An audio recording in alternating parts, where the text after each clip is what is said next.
Армысыздар замандастар. Менің аты жөнім Алмас Жұмағали, мен заңгермін. Әдетте сіздер заңгерді осылай елестетесіздер. Қолында портфель, галстук, костюм. Бірақ бұл мида қалыптасқан шаблон. Мида қатып қалған шаблон. Осы шаблонды бұза алмағаннан біз көп нәрсеге қолымыз жетпей жүр. Осыны қазірден бастап бұзамыз. Сол кезде ғана біз өзгереміз. Қалай? Міне бұлай.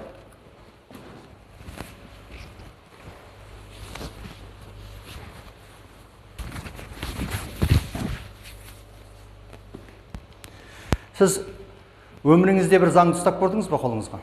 Оқып көрдіңіз бе? Заң деген, құқық деген сізге таныс сөз бе? Енді ойласыңыз, осы курсқа мен не мақсатпен келдім деп ойласыңыз. Әлбетте, біреу ол өз хақысын білу үшін, өйткені себебі еш жерде сіздің хақыңызды үйретіп жатқан жоқ. Біреу өзінің білімін жетілдіру үшін әртүрлі мақсатпен келіп жатыр.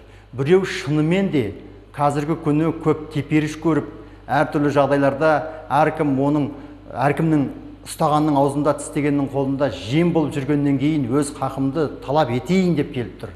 Әлбетте, осы мақсаттарға дұрыстап осы курсты игерсеңіз жетесіз. Өйткен себебі әркімнің өз хақысын талап етуі үшін заңгер болу міндет емес.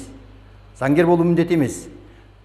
Азғантай ғана біліммен ақ өзіңіз қызмет ете аласыз. Бұл жерде Әлихан атамыздың сөзімен бастаған дұрыс. Ұлтқа, жұртқа қызмет ету білімнен емес, мінезден. Ең алдымен адамда мінез болу керек. Ал дәл қазіргі күні өзіңізде мінез болу үшін сіз өз хақыңызды білуіңіз керек. Ал өз хақыңызды білуіңіз үшін сізге құқық туралы азғантай болса да білім қажет. Дәл қазіргі күні Алаштың ардақтылары армандап кеткен тәуелсіздікке қол жеткіздік. Бірақ дәл сол кісілер армандағандай деңгейде жүрміз бе? Ахмет атамыз айтады: